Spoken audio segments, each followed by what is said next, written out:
Welcome to Brave with Lisa YouTube channel. My name is Lisa Bruton and my goal is to inspire you to live bravely in that unique rhythm of grace that God has designed just for you. On this channel, we are going to be hearing from amazing people from all different walks of life who are bravely walking in that unique rhythm of grace and calling that God has designed just for them. I know that as we hear their stories, we are going to learn a lot. We're going to find keys that are going to help us to also walk bravely in that unique rhythm of grace and that unique calling that God has just for you and for me. I'm so glad you're here. Welcome to Brave with Lisa YouTube channel. My name's Lisa Bruton and today I have my very dear friend Kirsty. Now Kirsty is full of love and joy and wisdom, and she's also got a really interesting and unique business that she has, which we're going to ask more about today. So welcome, Kirsty. Oh, thank you, my beautiful friend. So honored to be in your space today. Yeah, we've been trying to do this for a little while now, and then all of a sudden just today it all worked. And so within half an hour we both put on a bit of makeup, put a Zoom filter on and got ready. So here it is. So Kirsty, can you share a bit about your world and what you're passionate about, and a bit about you? Sure. So I'm Kirsty. One of my best friends is Lisa. I'm married to Simon. I have two beautiful children, Oliver, who is 12, and Emily, who's 10. I was born in Sydney, but grew up mostly in Melbourne. So I actually call myself a Melburnian. But 12, nearly 13 years ago, we moved to Sydney, and so have been living here for the last 13 years. And yet I still call myself a Melburnian. I'm really thankful that we did move to Sydney, because without it, I think I still would be an accountant or a financial planner, which is what I was doing before I had children. But now I run a business called the Art of Decluttering. We are professional organizers and declutter coaches. I have a team of 32 team members, and we service people in their homes to go in and help them declutter their homes all around Australia. Parts of Australia for now, and soon to be all around Australia. And we do it virtually as well. And we also have a slightly popular podcast. And we have online courses as well. So I'm in partnership with one of my dear friends, Amy, and we are both the directors of this business that has been changing lives for the last few years.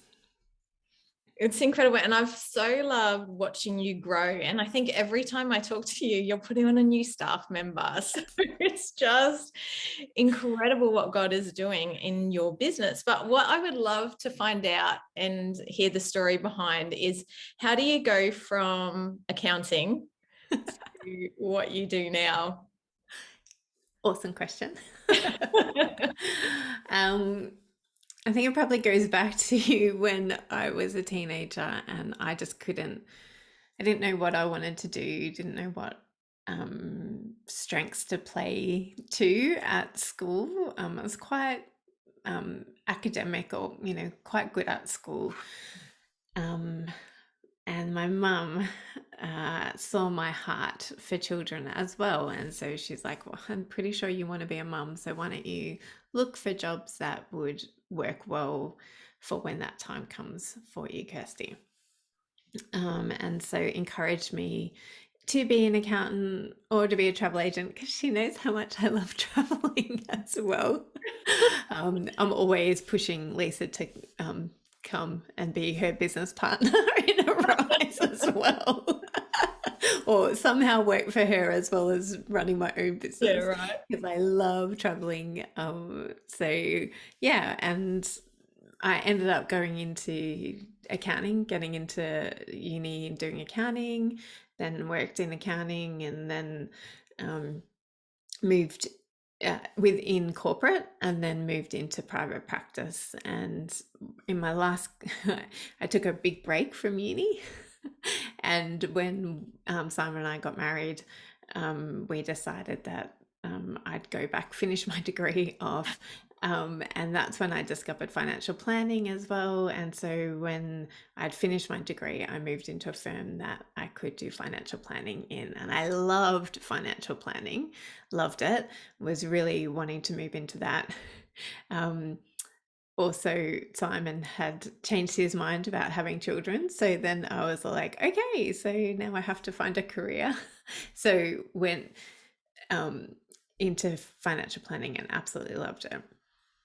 And was planning on going back to that after we had children.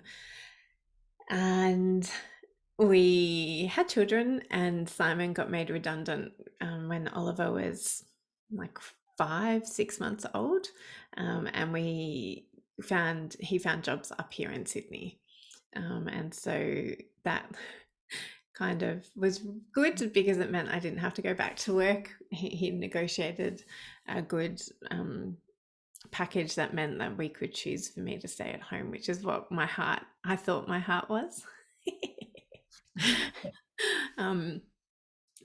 And it took me quite a long time to realize that actually I love my children, but I actually love working as well.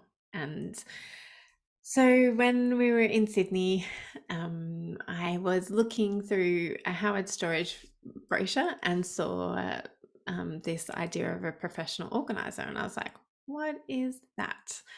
Simon is really, really neat and tidy.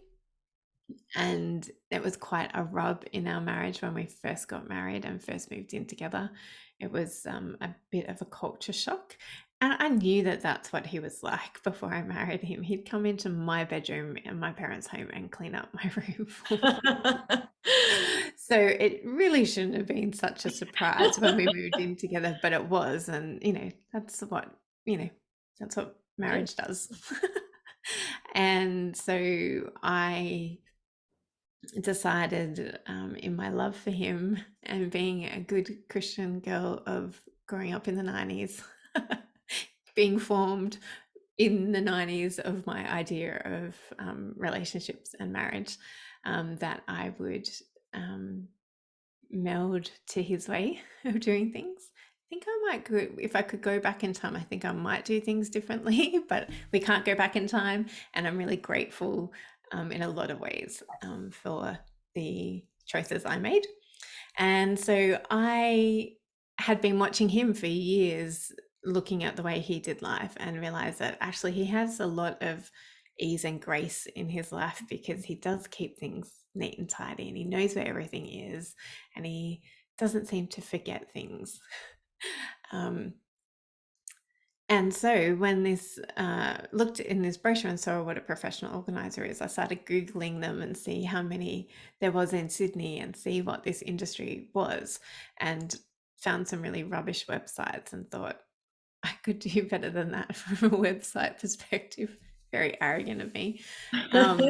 And turned to Simon and said, hey, what do you think about me doing this as a business? I was starting to get itchy feet to going back to work. Had been doing a little bit of casual work for a financial planner, a friend of mine, but really thought I want to give this a crack, and didn't really want to get back into financial planning. Even though I loved it, I didn't want the stress of somebody else's retirement. And so he said, give it a crack, do a business plan, give it a crack. And luckily at the time, I was able to advertise on Facebook for free in lots of the mothers groups, and lots of Facebook groups allowed free advertising at the time. And so advertised, started getting some clients, and it was just like a side hustle or a hobby for me at the time, because Emily was only 15 months old and Oliver was 3. And so I'd do it on the days that they were in daycare together, which I think was only one day at the time, and just slowly grew my business there. So that was nearly 10 years ago that I started. Wow, Kirsty, that's amazing. And it's incredible how you just kind of came across it and you'd notice things. And God guides us in so many different ways. And sometimes it is really gentle and it is, you know, and of ease. And it sounds like yours was gentle and of ease. And it sounds beautiful. So I want to know, because I've heard you share a few times, like there's a real passion behind what you do. And it's not necessarily creating, I mean, there is that, creating beautiful spaces and creating order, but there's a whole nother layer that I love about what you do. Can you share about that? Yeah. So sorry if you can hear my family grabbing lunch in the background. This is life in the Farrugia home. Sick kids and husband working from home. So yeah, I started the business thinking, well, I'm really different to a traditional professional organizer who are naturally organized and it's their natural way of being. I really had to learn how to be more organized through living with Simon. So I thought, well, I'm going to bring a really different perspective to this industry and to this role and to this business than other people who are more naturally organized can bring. And I can really empathize with my clients who are really struggling. And being a young mum at the time as well, I was like, I so know how overwhelmed those early years are of motherhood. And so I just brought that, I wanted to bring me into the business. That's the only way that we do business anyway. And then as I got to know people and as I've grown over the years in my knowledge of myself and my knowledge of other people, I've really discovered a real passion for people being set free. Mm-hmm. And set free from the burden of the shoulds and the guilt and the shame, and really being free to live the life that God designed them to be, whether they know God or not. And just really having their eyes being able to lift up and look at the world around them instead of being so focused on their own life and their own selves, because that's all that they're able to manage at the time, which is totally understandable. It's just that I see the future for them and I see what freedom can look like for them. I know in my own life, like being going from a red hot mess, not knowing where my lip gloss was, not knowing if I'd paid that bill, not knowing where the gift card is that I'd received, to knowing where everything is in my home and having the time to spend with my kids. Like I finish work now and I put a load of clothes away and I do the dishes from the school lunch, from the school day, and I help Simon sometimes prepare dinner. But other than that, I'm free to sit on the couch and watch telly with my kids or help them with their homework or go and do some exercise or go out and visit friends, be with my friends on the weekend. We're not spending our whole weekend doing cleaning the house and decluttering, and it's not this, it doesn't consume us. Our home does not consume us. And so I really want that for other people too. And I really want them to be able, as I said, to lift their heads up from their own situation and feeling really overwhelmed and frustrated by the situation they're in, to be able to live the life that they want to be able to say yes to friends, to be able to say yes to their kids. Let's go on an adventure today. Let's go to Victoria for 2 weeks. Let's do some, let's go out on a date, husband or wife. Let's do what we want to do rather than what we think we have to do. And so would you say it's habits that keep people in kind of a place of clutter, or is it deeper or different? They're yes and yes. Mm. So definitely think that our society, Western society in general, tells us to consume more, to buy more, that we're not happy until we've got more and more and more. Yeah. So I definitely think that the habit of consuming and saying yes to a bargain and not being intentional. We talk about intentionality and just being really intentional about what comes into your home, what stays in your home, what's let go of in your home, and not just your home, in your head, your heart, in your calendar, in your thoughts, in your belief systems, everything. Like one of our courses that we run it's called this is our signature course, and we call it the Head, Heart and Home course, because we know that it's not just about the house, that what manifests in the house is often um, because of what's going on in our heads and our hearts. And so, a lot of the stuff that I see, I can trace back to people's identity and how they feel about themselves, what they were taught as a child, what their parents said over them, what their partners say over them, what their children say over them. And so I really want to help people to. I'm not a counselor, I'm not a psychologist. I know I don't have those degrees, and nor do I put myself up as having any of them. But I do know that our clutter can be a manifestation of stuff that's going on in our heads and hearts. So I just love asking questions, Yeah. and I love asking the whys around things, like, why do you think that? Why are you saying that? Trying to help people to uncover what's going on in their heads and their hearts so that they can make intentional decisions about whether or not something is serving them in their home, if they love it, if it brings back good memories, if they're using it, whether or not it should stay or whether it could be passed on for somebody else to use it in the way that it's designed, or if it's just rubbish and just needs to go out into the rubbish. So yes, I definitely think that habits are definitely can yeah. What was you, definitely what um, brings clutter in, and it helps, and equally so, working on our habits can help us to maintain a home that's been decluttered and organized.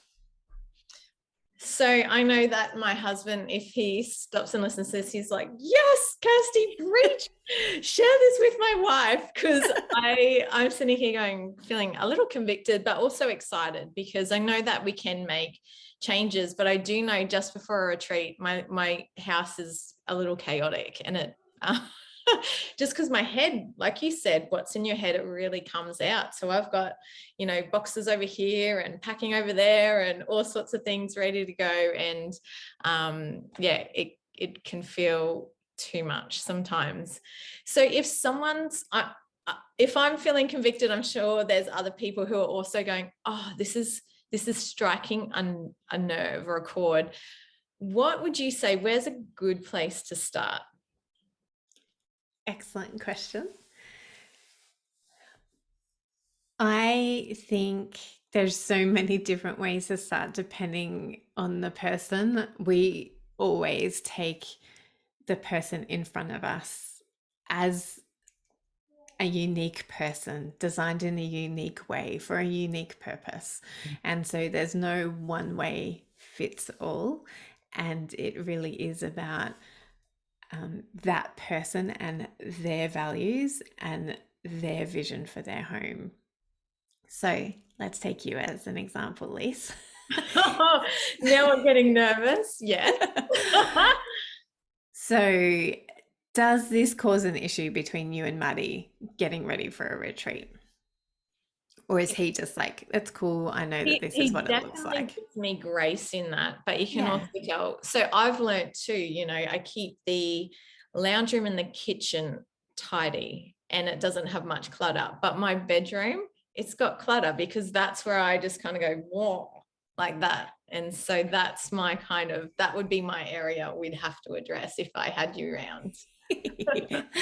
And so, is it really clutter or is it just untidiness? Is it just that things just haven't got back into their homes yet, but everything has a home and everything deserves a place in your home? Yeah, I'd say a bit of both, because it's got a rise thing, so it's got work stuff in there which really should go back into the office, but so it is a little bitsy. And if I gave you an hour of focused time where I said, okay, Lise, I'm going to hold you accountable for an hour, could you get everything back into its home within an hour? Yes, I could. Yeah. So then I think that that is a situational clutter, and it's also absolutely fine. Like, we all have seasons where, a kid's sick, where we get sick, we are really busy for a week or two or a season. So we talk about tilting, and that comes from Brooke McAlary. So I'm not gonna claim credit for it. It's a thought that Brooke McAlary from Slow Your Home podcast has given me and given us, because it's tilting into the season that you're in. So you getting ready for an Arise retreat, you were tilting into that last week. So things got a little messy and a little cluttered. And yet now you're tilting into being back home. And so you could spend the next hour after we get off this podcast, off this YouTube, getting the house back into order. And so we talk about just acknowledging and having grace for yourself, like Maddie has grace for you, having grace for yourself and recognizing that the season that you're in, and whether or not, how long it's going to take you to reset. And if it's only going to take you a couple of hours or a day to reset, that's probably doesn't need the help of a professional organizer to get you back there. But if you've got prolonged sickness in your home, or if you're caring for an elderly parent and it's been going on for months or years, or if you've got kids with additional needs and life has just got on top of you for whatever reason, or your own mental health has got on top of you for whatever reason, it could be years before you've got the capacity to recognize what's going on and to reach out for help. And I just want to acknowledge how brave people are for reaching out for help, whether that be with their doctor, their friends, or a professional in whatever capacity. And so it's in those, when it's been a prolonged season, or if it is just the way that you were taught, you weren't modeled how to curate your belongings. You weren't modeled how to have a house that's easy to reset within an hour. If that hasn't been the model that you've been given, and you've now have got the rub of marriage, or you're just frustrated within yourself, then that's when it's time to call in help, however that looks for you. Oh, that's a really good tip, and that's also, I am thinking of a few, like the storage room and things like that, that I'm like, that'll take a good day or so. But I think just loving ourselves enough to go, well, actually, we can put things into order and bring peace back into our home. Like, I can imagine it really shifts the atmosphere in such a dramatic way when you come in and help someone and come alongside them and just help get their home in order. Do you find that? 100%. Like, we talk about bringing freedom, but part of that freedom is that peace and is that calmness. And it's individual for every unique person. We work with somebody else's goals. We don't come in with an agenda, other than we know what's possible for people, but we work with people as slowly as they need to, or as quickly as they need to. And we carry hope. We carry hope. We carry hope that there's a different way of living, that it is possible for everybody. It is possible. And we have hope of how to make that possible as well. So, and that's why we work alongside people. We don't send you out to get a massage and catch up with your girlfriends for lunch. We work with you because it needs to be your decisions, what stays and what goes. And we want to teach you along the way how to maintain this and how to keep the peace and how to keep the calmness and how quickly it can be restored so that people aren't left going, oh, awesome, we've got a wonderful brand new home, but I know that in half an hour of the kids getting home, this is all going to turn to pot. Or within 2 weeks, or if somebody gets sick, or if what happens if we go away on holidays for a couple of weeks, how much longer is it going to take me to get everybody's clothes washed and put away after that experience? So we really value the walking beside people and training them, and if we're going to use Christianese, discipling them Mm. in the ways of the art of decluttering as we go.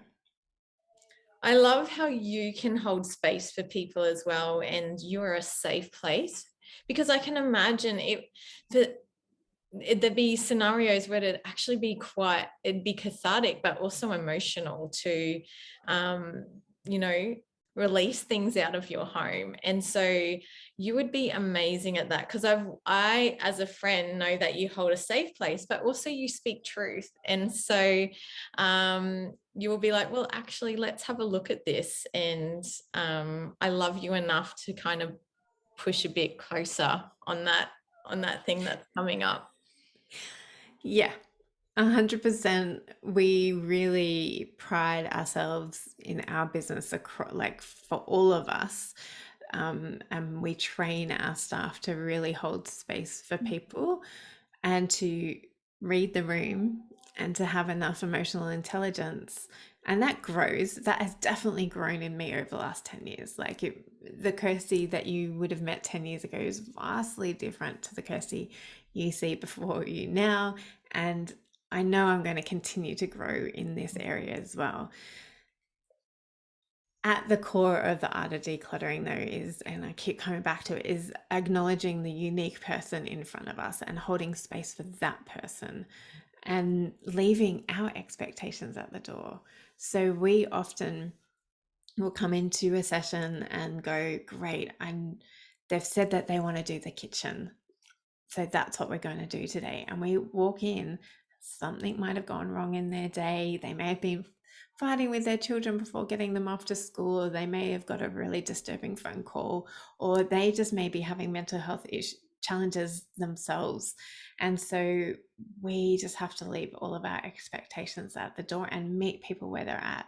And then, as you said, know when to push and when to back off. So we may push a little and see some and get some really big resistance. And so we're okay, let's redirect and see if, okay, so this sentimental piece that your grandma made you, okay, let's not deal with that right now. Let's move on to something that's easier for you to deal with until you build up, we call it until you build up your decluttering muscles.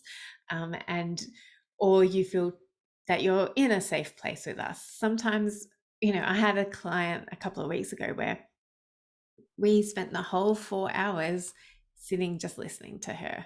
We didn't do, we dealt with one box of candles for 4 hours for two of us. I had one of my team members with me, and it was a really great opportunity to teach this new team member the art of listening and the art of being patient and the art of sitting and just valuing the stories that we heard and valuing the person that was in front of us. Because now when we go to her house, it's so much quicker to get through the things that she needs to get through. And because she trusts us, she knows that we're safe, she knows that we'll listen, she knows that we'll honor her decisions. And she just keeps sharing more and more about her so that we can be knowledgeable and discerning and wise in how to approach a tricky situation and what is valuable to her. So we know what it is that we can go, yep, I know that you're going to choose to keep this, and I'm not going to dig on this. I'm not going to push any further on this because I know already that this is something that you're going to want. And so it is this beautiful dance of seeing the person and also seeing their potential and seeing the future and desiring that freedom for them, even when they're not ready to desire that freedom yet. Oh, Kirsty, I have no doubt there's lots of people going, I want to learn more. I want to get in touch with Kirsty and her amazing team.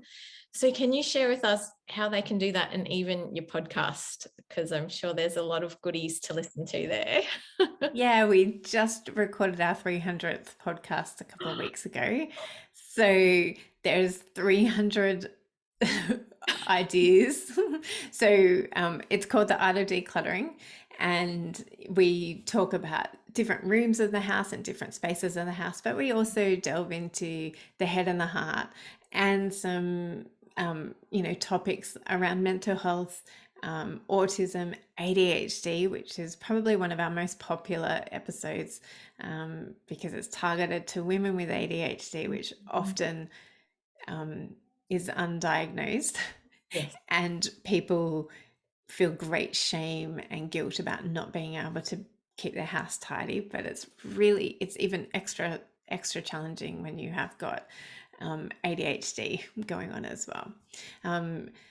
So we talk, so that's the podcast. And then we do, as I said, we do virtual sessions, so we can come into your home wherever you are around the world. And if you're in Melbourne, Sydney, Gippsland, Perth, and the Central Highlands of Queensland, then we can come into your home, and you can find all of that information over at theartofdecluttering.com.au. Oh, my friend, thank you for coming and sharing. And I have been re-inspired to go and address a few things. And yeah, I just so appreciate you, and I love what you do. I love how you really see people, call out the gold, and help people to be free in their homes and free in who they are too. So thank you for just what you do. And thank you for being my friend and cheering me on in everything that I do. How can I not? Well, thank you. And I really want to encourage everyone to go and look up Kirsty, look up Art of Decluttering, and, find those podcasts as well, because there is so much richness in it. Thank you. Bye. Thanks for joining me on Brave with Lisa. I hope that it has inspired or impacted you in a small or large way. Feel free to comment, to subscribe, and share with some friends. And please join us next week on another conversation we will have here on this channel on Brave with Lisa.